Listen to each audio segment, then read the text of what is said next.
Hi and welcome to the Malat cookery channel. So today I'm going to do chicken vindaloo, which I think is by far the most requested recipe we've had on the channel. Now I'm going to be using spices from the Malat curry spice pack collection.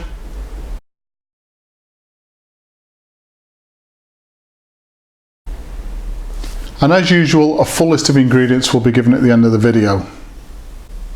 So let's have a look at those ingredients now and anything else we're going to need for today's recipe. Right, so the ingredients we're going to need for today to make a decent chicken vindaloo. I've got 1 kilo of pre-cooked chicken breast meat. Click in the top right hand corner of the screen now. That pull-up banner will take you to the video that specifically deals with that subject. I've got some tomato paste. This is made up of 150 grams of basic passata sauce and 2 tablespoons of tomato puree mixed in.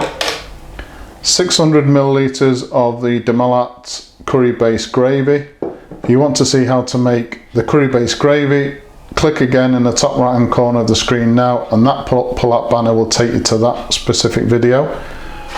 We've got 4 green chilies. These are not particularly hot chilies. These are going to be used more for decoration or for effect, and they'll be placed into the curry later in the cooking process.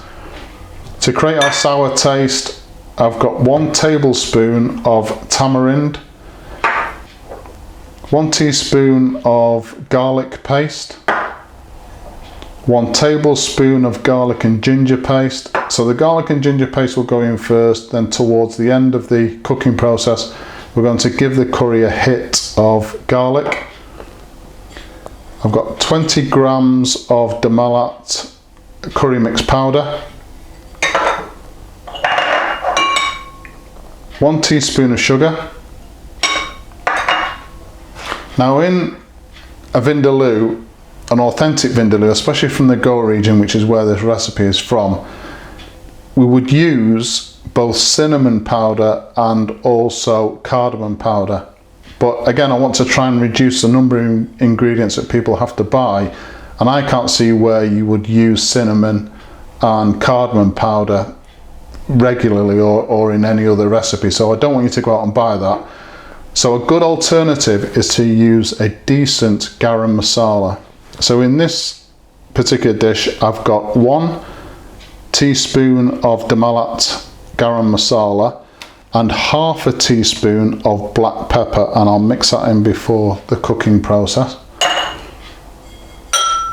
I've got 1 teaspoon of chili flakes. Now these are Kashmiri chili flakes. You can use normal chili flakes if you like. The thing about Kashmiri chilies is they're not particularly hot, but they do give an intense flavour and also a colour to the dish. So 1 teaspoon of Kashmiri chili flakes if you can get them. I've also got a teaspoon of Kashmiri chili powder. Again, you can use normal chili powder, about a medium strength. And I've also got 1 teaspoon of methi leaves. Okay, so the first thing we do, I've got a frying pan, and in there is about 5 tablespoons of a good quality vegetable oil. And we need to create some seasoned oil. So I'm just going to use 1 teaspoon of the Malat curry mix powder.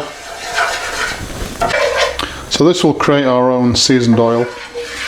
If you're a regular curry cook and you make your own onion barges, that type of things, you can obviously use the old oil to create your own seasoned oil, but for the occasional curry cook, that normally isn't practical, so this is a good way to create some seasoned oil to cook with. So we're just going to let this cook through for a couple of minutes. So next going to go in the Kashmiri chili flakes.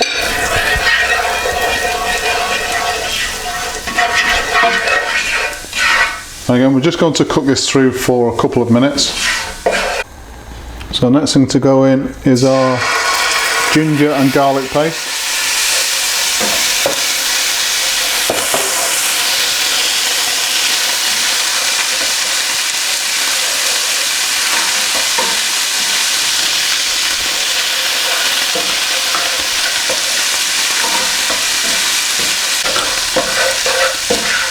don't know if the camera can pick this up, but the deep red colour from those chilies already in the sauce. So the methi leaves go in now. And again, we're just going to cook those through for about a minute. Your tomato paste goes in.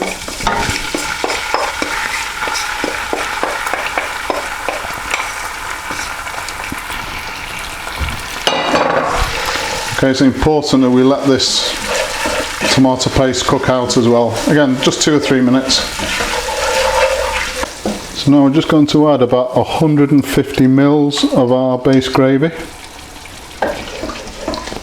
And again, just cooking that through for a couple of minutes. Just bring it back up to temperature. So we now add in the rest of the curry mix powder.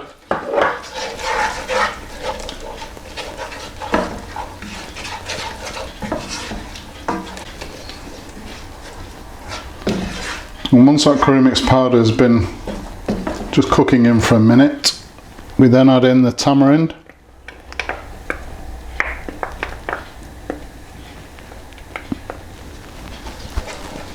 And just mix that in.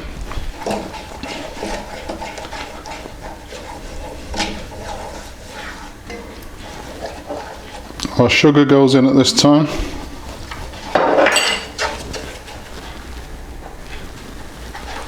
And also the garam masala and black pepper mix.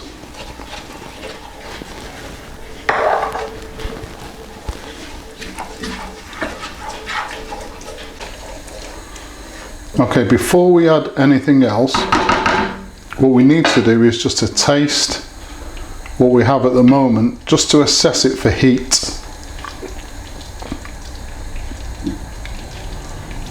What we're not trying to do with Vindaloo, and unfortunately this is what's happened with Vindaloo over the last few years, is the dish has become hotter and hotter and hotter, and that's not the aim. The aim is to produce a curry with heat but also with intense flavour.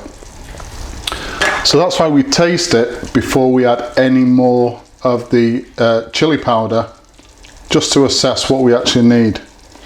And I think we only need about half of what we originally said. So what I'm going to do is I'm just going to cook that in, taste it again, and then just see whether we need the last bit of chili powder in there. Okay, so I've tasted this again. For me, that is perfect with regard to heat.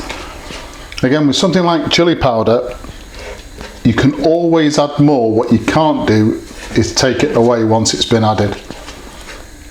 So for me that's great, but again it all depends on your taste buds and how hot you actually like the Vindaloo. So the next thing I want to do is to add the pre-cooked chicken.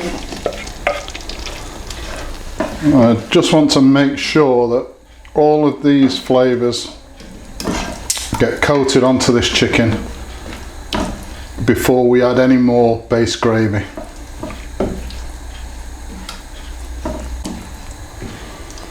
Okay, so I want to add some more base gravy, but before I do, hopefully the lens picks this up. The deep red colour of this curry at the moment, absolutely fantastic, and a lot of that is down to the Kashmiri chilies.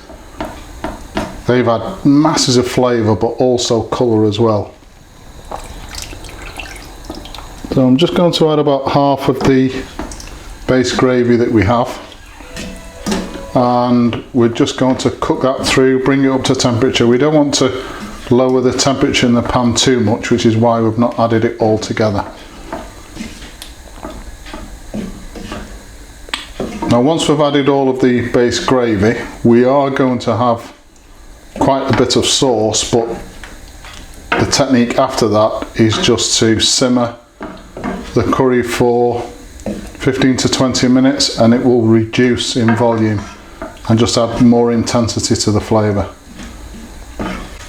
Okay, so the curry's now come back up to a simmer. I'm going to add the last of our base gravy.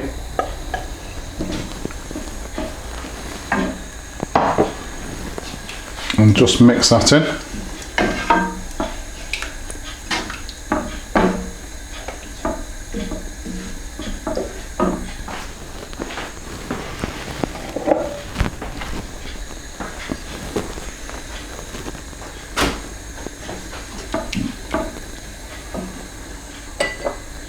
And it's at this point we also add in our teaspoon of garlic paste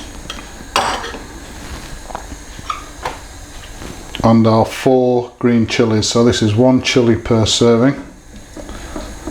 And we just mix that garlic paste in.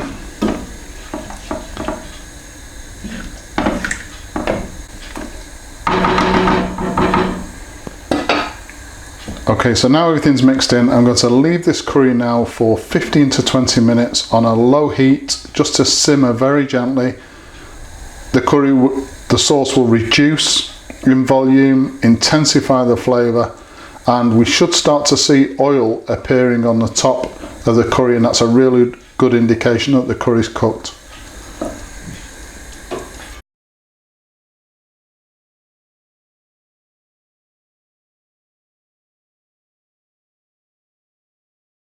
So there you go, chicken vindaloo, absolutely packed with flavour. It's not all about the heat. Please subscribe to the channel, and as usual, if you've enjoyed this particular video, hit the like button. Thank you very much for watching.